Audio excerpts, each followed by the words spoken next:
Welcome to the Widowed Mom Podcast, episode 274, Grief Power Grabs. Welcome to the Widowed Mom Podcast, the only podcast that offers a proven process to help you work through your grief, to grow, evolve, and create a future you can truly look forward to. Here's your host, Master Certified Life Coach, Grief Expert, Widow, and Mom, Krista St-Germain. Hey there, welcome to another episode of the podcast. I am probably on my way home from Argentina today if you were listening to this on the day it comes out. I mentioned it last week, but my daughter is going to be spending the semester in Argentina with a really awesome opportunity. And so I went down there and should be, hopefully, cross your fingers that flights go smoothly, on my way back today as this episode releases. I will also say, if you know me, you know that I love decorating for fall.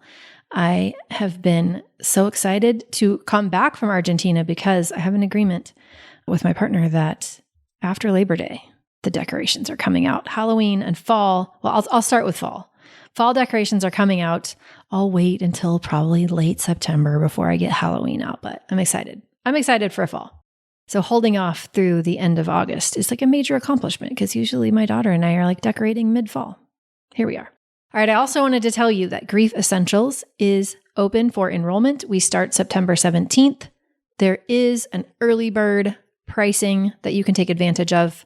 I don't know at what point I will call that off, but right now it's still happening. So coachingwithkrista.com/grief essentials. Grief Essentials is for you if you are feeling like you are in early grief, if grief is intense, it's a little overwhelming, and you want tools that make it easier. You want a community that makes it easier. Grief Essentials is an 8-week program. This is the second time we've done it. I love doing it the first time. I learned so much. We're going to make it even better the second time.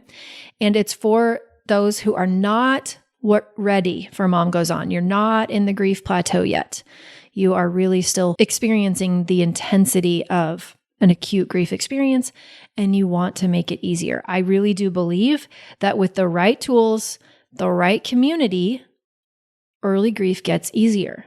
It can be easier, and that's what Grief Essentials is for. Then later, if you're feeling stuck in the grief plateau and you're ready for support with that, then Mom Goes On would be good for you. So, of course, Mom Goes On, we start a new group every month.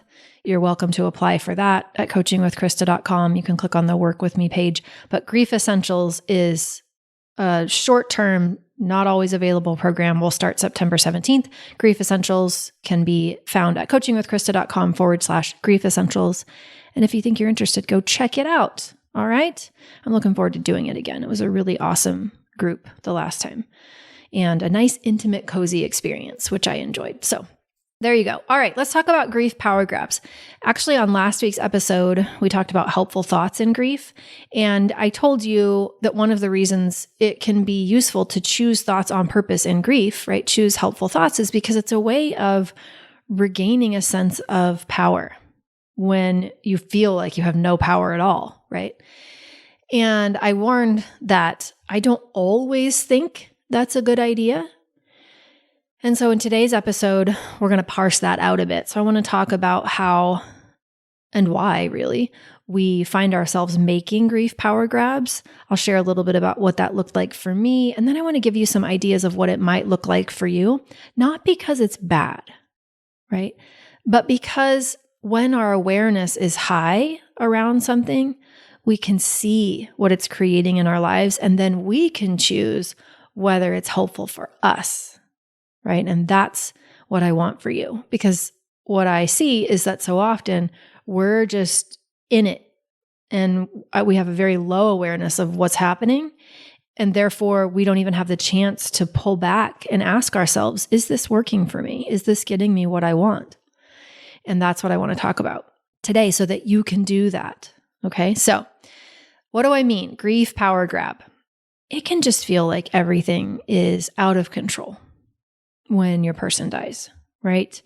And I know for me, of course, different circumstances for different people, but when Hugo died, it was following an accident, right? A drunk driver hit us, and it only took, less than a day between the accident and the time he died. So it really did feel like, in a matter of hours, that the rug had been ripped right out from underneath me. And it really felt like going from my best days are ahead of me to my life is over, I'll never be truly happy again, in an instant. Now, I know that's not the same experience everyone has, for sure. Also, though, I do think that sense of powerlessness is a shared experience no matter how your person died, no matter how long it took for them to die. There can be such a powerlessness in watching someone you care about, watching them deteriorate over time. Such a sense of powerlessness about that. Watching your kids grieve and be sad, even if they're adult kids. Many of my clients have adult grown children, some of them grandchildren. It doesn't matter. Watching other people in pain can have us feeling powerless. And so I know for me, I didn't recognize it until well after it was over. But one of the ways that I tried to prove to myself, to kind of create this little power grab in my grief, I tried to prove to myself that I was more powerful, was that I got hyper focused on my weight and on exercise and on nutrition. I was kind of like coming at the world with an I'll show you energy of, I'm going to prove to myself that I'm going to be okay. I'm going to prove to the world that I'm going to be okay. And one of the ways that I tried to grab for power was to really hyper focus on what I ate and how I moved my body and changing my weight. And there's so many different ways that it shows up. So for sure, it might not be that for you, but as I was going through it, I could not see until much later, actually, that a huge part of the reason I was doing that was because I was trying to make myself feel powerful. And it makes so much sense, right? It makes so much sense. So I really want to normalize that when we are feeling powerless, we don't particularly love it. And it makes sense that we would want to avoid it. And it makes sense that in order to avoid it, we would turn to trying to control. So it's not good. It's not bad. Makes sense. We just want to bring some awareness to it. So here's some ways that it might look in your life.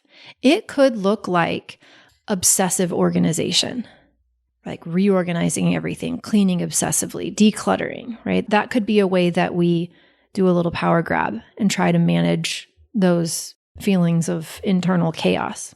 It might look like an obsession or an overmanagement of household finances. So maybe you're taking just meticulous control over your budgeting and over your expenses to make yourself feel powerful and to give you a sense of security. Maybe you are noticing that you are super strict with your routines. So you have very rigid daily routines, very rigid weekly routines, and it's kind of like following those routines gives you this idea that life is predictable and you're in control. It might be around decision making. You might notice yourself insisting that you be the one that makes all the major decisions by yourself without getting anybody else's input. And I'm not saying you need to get anybody else's input, by the way. You don't need to check with anybody. But if you notice that you're doing it as a way of trying to not feel out of control or powerless, this might be why. You might notice an overprotectiveness around your children, where you're wanting to control more so than you used to different things, aspects of their lives. So maybe it's their social interactions, it's their educational choices, or you're just feeling overprotective as a way to avoid feeling powerless, as a way to feel powerful or more in control. It could be around legal affairs, estate affairs.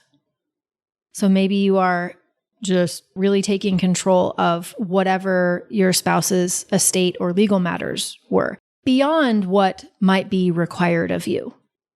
Okay.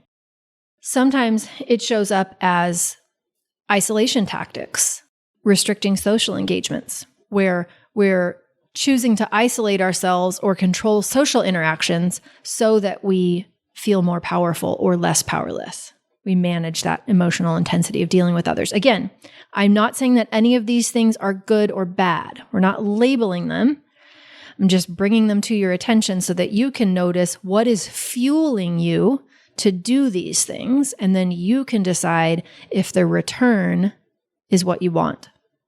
Sometimes people get very controlling as it relates to memorials or remembrances, right? Dictating the how and the when and the what and how we remember them, how we honor them as a way to feel more powerful and less powerless.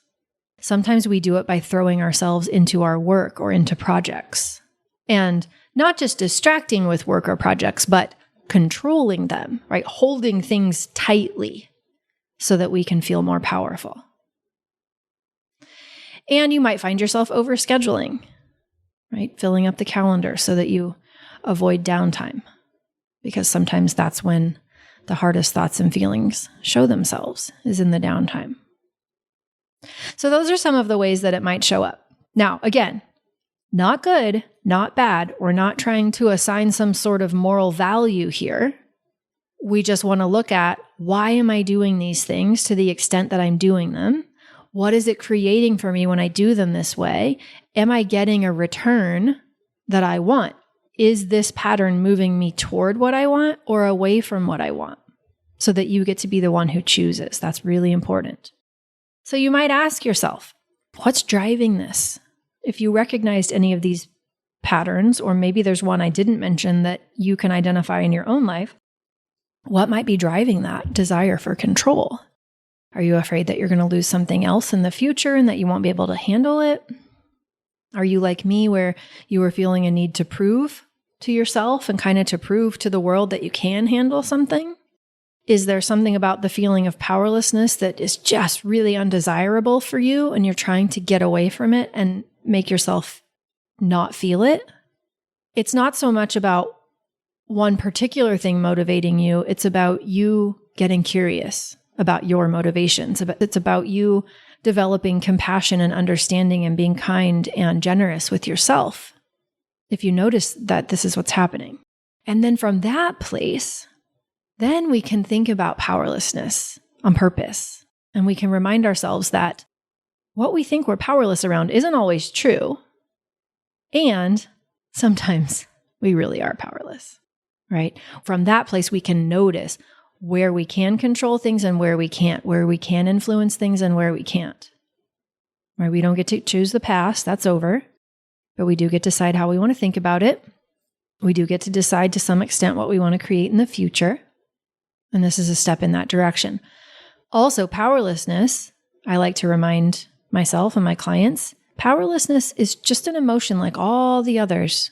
It's an emotion that we can allow to pass through us. It doesn't have any sort of more awful quality to it, really, than other emotions. Even though if you stacked up all of the emotions and lined them up in order of desirability, you would typically find that powerless seems to be one of the emotions humans prefer the least. It is just still an emotion, and it is temporary. It will pass through. Doesn't last forever. So we can handle it. We don't need to make ourselves feel powerful so that we can not feel powerless if we can decide to make friends with the feeling of powerlessness as it passes through, or at least if we can decide to let it pass through instead of trying to resist it or avoid it all the time. And I think there's actually a bit of peace that we can create for ourselves when we acknowledge that to some extent, we really are powerless. And we always have been. Sometimes it's the death of our person and some undesired circumstances that have to happen before we realize that we're actually not as powerful as we thought we were, or maybe as we want to be. And if you think about how much pressure we can create for ourselves when we think we have to control all the things, it can actually be a bit of a relief to let go and recognize that there are some things we don't get to control. And really, even though we thought we knew how life was going to go, we're really not any more uncertain now than we were then. It's just that then we thought we were more certain, right? We thought we knew how things were going to go, but I think they were never going to go that way. And we were always uncertain about how they were going to go. We were just living in an illusion of certainty. We were just living in an illusion of a powerfulness that didn't actually exist. And I think that there's peace in acknowledging that. So, if you're noticing power grabs in your grief that are creating results that you don't want, if the return you're getting on those efforts is not actually what you want, then we can notice that desire to control or that desire to avoid feeling powerless, and we can soften. We can soften into what can be a very powerful next level of growth for many of us. It's the invitation that most of us don't really want. But when we do create that softening and that opening and that recognition of where we are powerful and where we are powerless and make peace with that, I think the world gets easier. So, in conclusion, power grabs in grief aren't good or bad. They're not right or wrong. Please don't hear me telling you that you should be judging yourself or avoiding that. It's not what I'm saying. What I want you to do is question, what is the reason that I might be trying to control in some of these areas? Do I like the reasons that I'm doing that? Is it giving me the return that I want? Is it moving me toward what I want in my life, or is it holding me back from what I want in my life? And then you can have your own back and be your own champion and be kind and gracious with yourself. And if you don't like the pattern, you can change it. And that might look like getting more comfortable with powerlessness. That might look like getting better at feelings, which is one of my favorite things to help people with.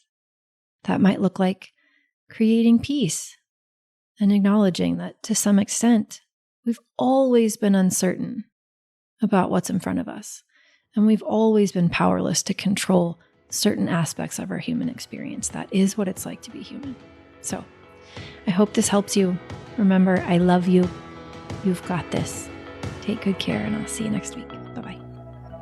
If you like what you've been hearing on this podcast and want to create a future you can truly get excited about even after the loss of your spouse, I invite you to join my Mom Goes On coaching program. It's small group coaching just for widowed moms like you, where I'll help you figure out what's holding you back and give you the tools and support you need so you can move forward with confidence. Please don't settle for a new normal that's less than what you deserve. Go to coachingwithkrista.com and click Work With Me for details and next steps. I can't wait to meet you.